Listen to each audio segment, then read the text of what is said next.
Hi everyone, my name is Chrissy B and I'm the host of the UK's only show that's dedicated to mental health and well-being.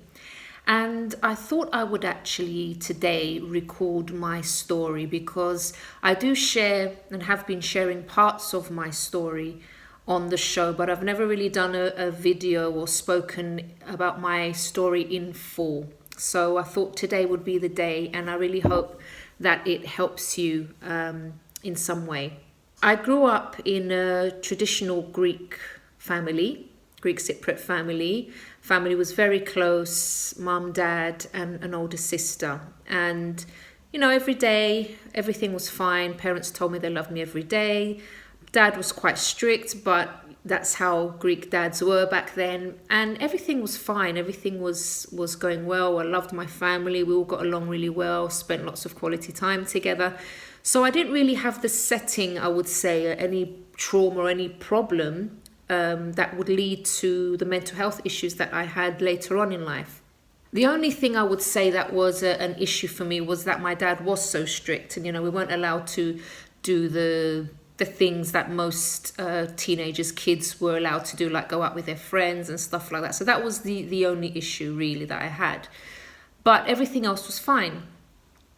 And then by the age of 16, I was just thinking about my life, thinking, I'm going to get older one day, what I'm going to do in my future. Then I'm thinking, I'm going to get married. And then I started to think way into the future. And then I realized for the first time that I was eventually going to die one day. And I'd never really thought about the concept of death before. And this was very late at night. My sister was in the bed next to me and she was already sleeping. But at that very moment when I thought about dying, this wave of intense fear came over me and I had my very first panic attack. Now, those of you who have never had a panic attack before, it's really hard to describe. And to be honest, you will not know the immense fear unless you've had one yourself. It's awful. It's horrible. It left me terrified. I was shaking. I got dizzy. I didn't know what had hit me. So that was actually the start of my mental health issues, because after that I ended up getting very depressed. I didn't say anything to anyone because I didn't know what was happening to me.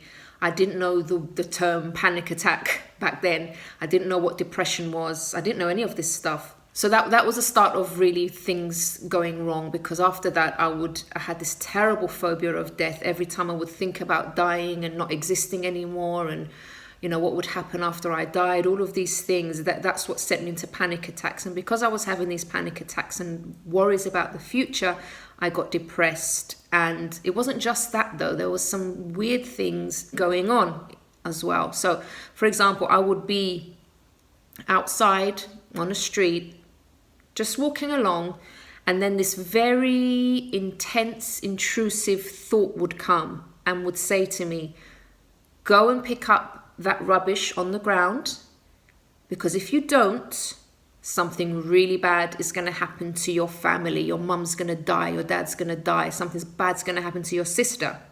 Bearing in mind that this is other people's litter on the floor, on the ground, and like a puppet, because I was so scared of something happening to a family member, I would actually go and pick up that rubbish from the ground and put it in the bin. I was helping the bin men, but it was something really, really terrible for me, because the thought did not make sense. What does a bit of rubbish have to do with my family's safety? Absolutely nothing. If you think about it logically, it doesn't even make sense. But because I was afraid, I would obey this voice and I would do those things. And something else I used to do as well, it was many things that happened, like this voice was telling me to do. For example, if I walked past a billboard, again, the voice would come, go back and read everything on that billboard, including the small print, or else something is going to happen to your family. And there I would go. It would interrupt my journey wherever I was going. I would go back. I would read everything on that billboard, including the small print, and then I would go. So imagine it was horrible. It was horrible. I had no interest, for example, in helping out at home anymore. You know, if my mum asked me to help with housework, I would disappear. I didn't want to be around my family. I would just disappear into my bedroom. And they just thought, oh, you know, typical teenager maybe. But I just couldn't be around them. It's like I pushed them away. And the thought of losing them one day, the thought of being without them one day would make me feel so down. And I just couldn't bear being around them. I couldn't bear being hugged by them and being shown love. So I withdrew. And, you know, I didn't want to clean my room. Everything was a mess. Funnily enough, I still managed to study and I still managed to revise for exams and stuff, but it was horrible. It's like there was no joy in my life. There was nothing to look forward to. You know, I would be outside. Sometimes I'd go on holiday and with my family. Some months I went alone, and it's like I would be in such idyllic, beautiful places, but inside it was all dark. Inside of me, it was raining, it was cloudy, it was this heaviness that I carried with me all the time, no matter how sunny the day was, no matter how lovely my surroundings were, no matter how many people I had around me, it didn't make a difference, because inside I was going through hell. So what are some of the things that I tried? Eventually I did open up to my mum. You know, I was on the way back from my auntie's house, and all of a sudden I just burst into tears, and I was saying I was scared, and she was shocked, because, you know, she wasn't expecting that. It came completely out of the blue. She was in the car, she pulled over, and I told her, oh, look, I'm scared of dying, I'm scared of losing you, and all these things. I just blurted everything out, because it's like I'd held it in for so long, I couldn't take it anymore. And then, you know, what she said was, but you're so young, why are you worrying about these things? And immediately that showed me she doesn't understand. And I didn't want to explain it. I didn't want to kind of go into details about how I was feeling, because I was scared. I was actually scared that I would make her feel the way I was feeling. I would make her catch this disease, and she would start feeling the same way that I was feeling. And I was terrified of that. So I didn't go into too much detail. But after that, to cut a long story short, she spoke to my dad about it, and he decided, shockingly, to take me to the Greek priest, because he wanted nothing to do with religion or God or anything like that. So his first port of call was the priest. And when I I was really scared to go. I didn't know what to expect, but this man came out with these like robes and stuff, and like really dressed up with this big hat and stuff. And I didn't know should I bow? What should I say to this man? But then he just sat me down, and the first thing he asked me was, do you have a boyfriend? And I was like, what on earth does that have to do with what I'm saying to you, that I'm afraid of death and everything? So in his mind, in his head, his reasoning, he kind of thought, well, she's depressed and she feels this way because she's got a boyfriend and she's hiding it from her parents, so she feels guilty. So let's just say that didn't go too well. And then he tells me, he said to me, death is a gift. And to tell someone that has a phobia of death, that death is a gift, does not help. So that was quite useless for me. The next port of call, when my parents saw that, you know, things weren't getting better, the next port of call was the doctor. And I think I was 16 at the time, something like that. And then when I went to the doctor asked me some questions and said, look, you're too young for antidepressants. Back then, antidepressants weren't dished out easily like they are now that I hear. So she said to me, I'm not going to give you antidepressants because I think you're too young, but you're going to go for counselling. I'm going to refer you for counselling. I said, okay, great. At least, you know, there's something happening here. So I'm going to get some kind of help. So I went for my counselling, and to be honest, for me, it didn't make any difference. I was able to speak and express myself and tell, you know, my counsellor what was going on. But it's like all I was doing was talking. All I was doing was telling him what I felt, what I was going through. And it just felt that all I was doing was talking. So one day I said to him, okay, I've told you what I feel. What do I do to get out of this situation? What do I do to make this thing go away? And he just peered at me over his glasses and he said, look, I'm not here to tell you what to do. I'm just here to listen. So for me, I thought, well, I don't want someone to listen. I've spoken. I don't want just to be listened to. I want help. I want to get rid of this problem. I want to get rid of this thing inside of me once and for all. I hate feeling this way. I hate having panic attacks. I hate feeling like rubbish every day.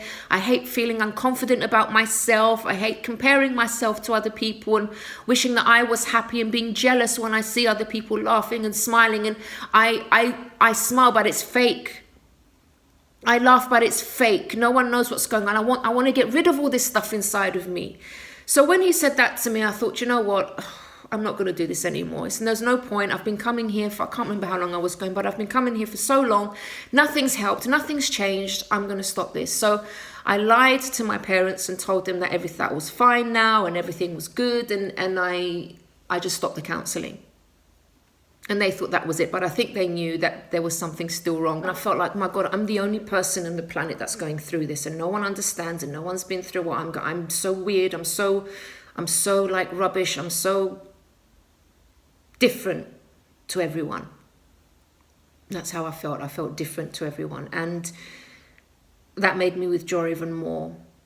So then I kind of embarked on my own journey of trying to feel better. I got really into fitness, and I was quite overweight before, and I lost all the weight the extra weight that I had, and I got the body that I always dreamed of, and I had attention from guys now for the first time in my life, and it was like, yeah, now at least something's going right for me. But it's like I was chubby and depressed, and now the only difference was I'm slim and depressed. I have a nice body and I'm depressed. So, losing all that weight and doing all that training, I felt better when I was in the gym.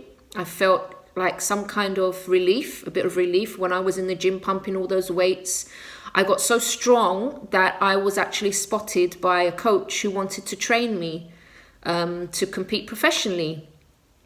But, he didn't understand. No one understood that the physical strength that I had was just a reflection of the emotional pain, the mental pain that I was in. Everyone thought, wow, she's really strong. Look at her doing all those chin-ups and lifting those heavy weights. But it was like I was trying to get all the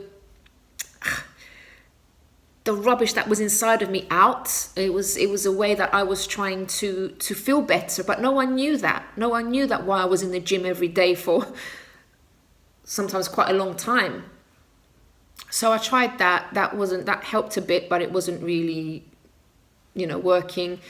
Then I actually considered a relationship. I had a best friend, and she had a brother that was divorced, was twice my age, had 2 children. And he told her, look, I'm in love with her. I want to marry her. And she came and spoke to me about it. And she said, look, he really is into you. He said he'd treat you like a princess, that you won't want for anything. Bearing in mind, I wasn't attracted to this man whatsoever. He was in his 40s. I was in my 20s. I wasn't attracted to him. He was nice. He was a nice guy, and he had nice eyes. That's about it. That's the only thing that I found nice in that sense. But would you believe that I actually considered getting together with him, marrying him, because I thought, well, if I get married and if I have a baby, maybe then I'll feel better. Maybe then my attention, my love will be on a baby that I'm going to call my own, and I'm going to feel better. I'm going to feel like maybe this depression will go. Maybe it will just disappear if I put my attention and I give all my attention to another human being. Friends, honestly, if you ever consider doing anything like that, don't do it. I'll talk about this in future videos, but thank God my sister, when she found out I was going to meet up with him and actually consider and talk about this, she said to me, she really told me off, and she kind of made me wake up. She told me I was crazy, that I was being stupid, that I was going to ruin my life. And so I didn't pursue that, thank goodness. So there were lots of other things that I tried, the exercise, marrying someone that I didn't love, candles, essential oils, burning incense, so many things. Clubbing, I would go out, I would try to dance depression away. You know, I felt good when I was in the clubs, and then afterwards back home I would feel the same. And it was awful. It was awful. It was like I was just going around in circles. I managed to get to university, managed to get some A-levels, got into uni. Then I met my boyfriend.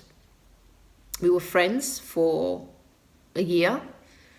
And then anyway, we started going out together. And because he made me feel better when I was with him, because I felt a glimmer of happiness, a glimmer of being normal, a glimmer of normality, I got a bit obsessed with him. And it was like I was so needy and so scared of losing him that I clung on to him like crazy. And if he even looked in the direction of another girl, that would make me feel so insecure. And then I would lose my temper. And I actually became a person that I never imagined I would become. I became jealous.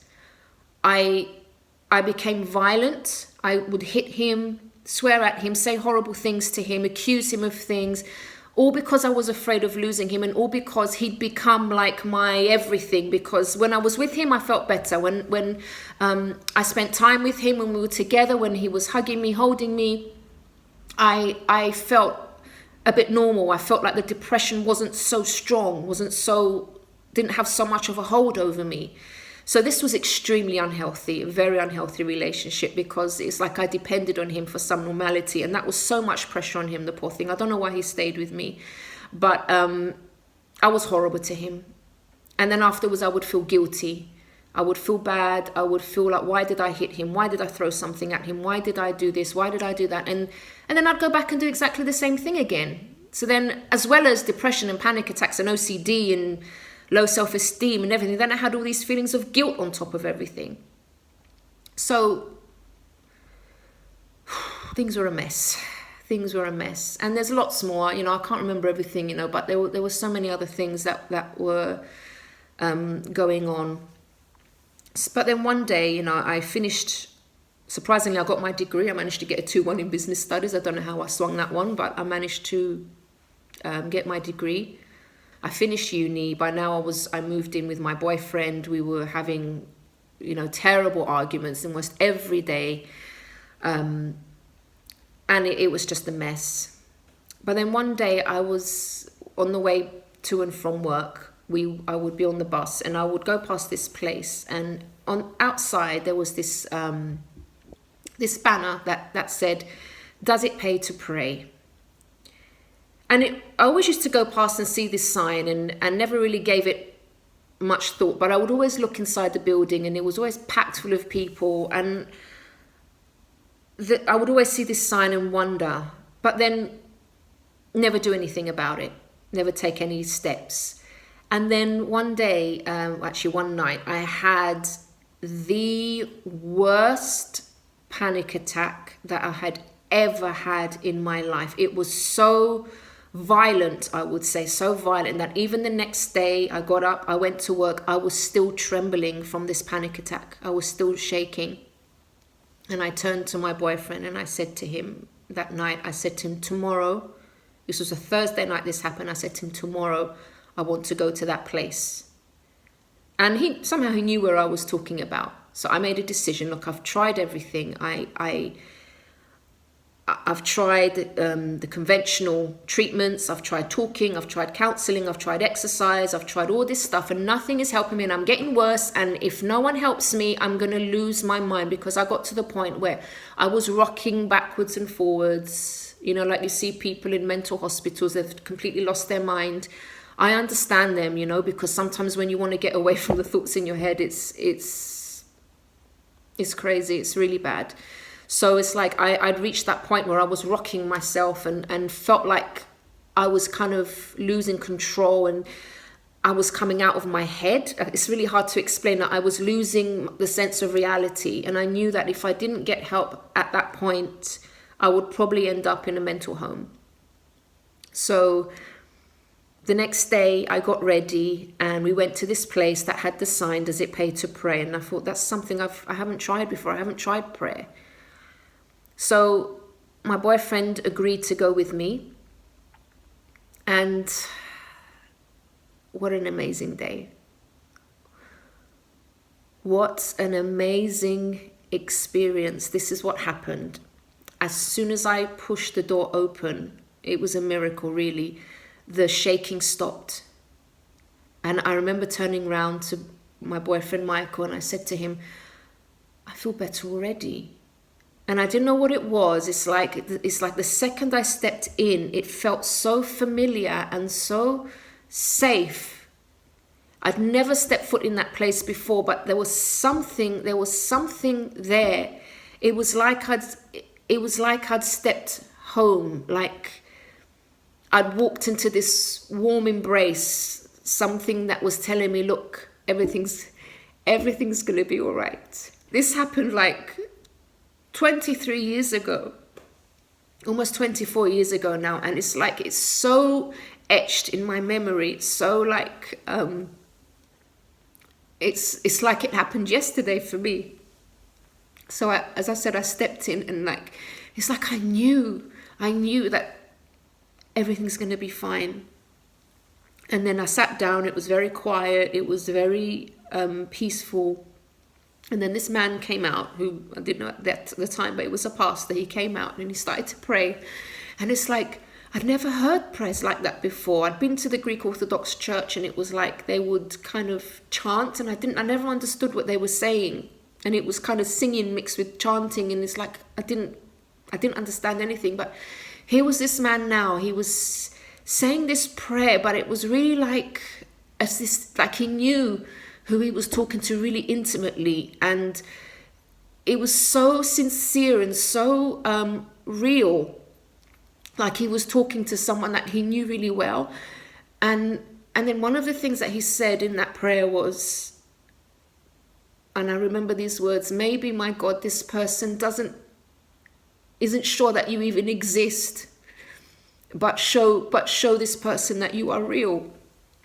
And I remember when he said that, I started crying and I don't know what it was. It was like before, I was afraid to cry because it was like, if I start crying, I'm not going to stop. But here, I felt safe. There I felt safe to let it all out and cry. And I sobbed and I sobbed and I sobbed. And, prayers were said for me. And I felt such a relief after that. It was such an amazing, powerful experience that I can't even describe it. It was like relief, like finally I feel better. Finally this thing's gonna go, because I couldn't take it anymore. And then I spoke to someone at the end of the service. I'm not sad, these tears are happy tears, because it's like when I remember, I'm so grateful and I'm so happy that I found help. So anyway, at the end of the service, I spoke to one of the helpers that was there. And I told him everything that I'd been going through. And he said to me, Chris, your life is going to change. Your life is going to change. And that was the first time in all the years that I was trying to get help. That was the first time that someone actually said to me, that had the confidence and the boldness to tell me that my life would change, because no one could guarantee before. No one could tell me for sure that my life was going to change. No one had the guts to say to me that my life was going to change. And just the fact that he'd given me hope, just the fact that he spoke so confidently to me, he spoke with such confidence, with really believing what he was saying, I believed him. And I knew what he was saying was true. I knew at that point that was it, that would be the end. It would be the start of the end of my problems. And would you believe, from that very day, after having panic attacks for 7 years, I never had a panic attack again. And it's been 24 years panic attack free. From that very day that I stepped into that place in the UCKG Help Centre on Brixton Road, From that very day, I never had a panic attack again. I slept so well that night. I slept because someone had given me a lifeline. Someone had given me hope. And from then on, I continued attending. There were services on Fridays. Actually, the church was open. It was and is open every single day. There was so much support. Every time I sat down to speak to someone, there wasn't a time limit. I was given advice. I wasn't just listened to. And I learned how to fight back. I learned how to fight depression and win, because the panic attack stopped, but I was still had some depression and a few other issues. But would you believe it, within five, maybe maximum 6 months, the depression completely left. The OCD stopped. I didn't have any of the, my confidence started to grow. And everything changed for me. And because I'd changed, because the depression was no longer there, I didn't depend on Michael anymore for happiness. I didn't depend on him to bring comfort to me. I was strong. I became strong. I became independent. I became a different woman completely. And because of that, because I changed, that had a massive impact on our relationship. And the fighting stopped. I wasn't needy anymore. Our relationship developed into something so beautiful that no one could have done. No one but God, really. I haven't had depression, panic attacks, OCD, anger outbursts, or any of the other stuff for over 24 years. With no relapses. I've not been dipping in and out of depression. I've not just improved. It's gone completely because of certain things that I learned. And by the way, it's not enough just to pray. There were key things that I learned at the UCKG Help Center that really made a difference. It's not just about praying. There's other actions that you have to take. That's why I believe there's a lot of people that believe in God, but they're still depressed because they don't know this action that they need to take for themselves as well. So I learned all of this and my life changed. So I wanted to let you know about this. I wanted to share my story and hopefully it's helped you. But one thing I want to leave you with, please friends, never, ever, ever lose hope. Never lose hope, because there is a solution. No, you don't have to carry on feeling this way every single day of your life. There is light at the end of the tunnel. Your life can change. Your life can be transformed. You can be happy. You can have peace. You can be a different person. All right. If you need any help, if you need my advice, if you'd like to know more about the UCKG Help Center or I Got Help, please message me, leave a comment below.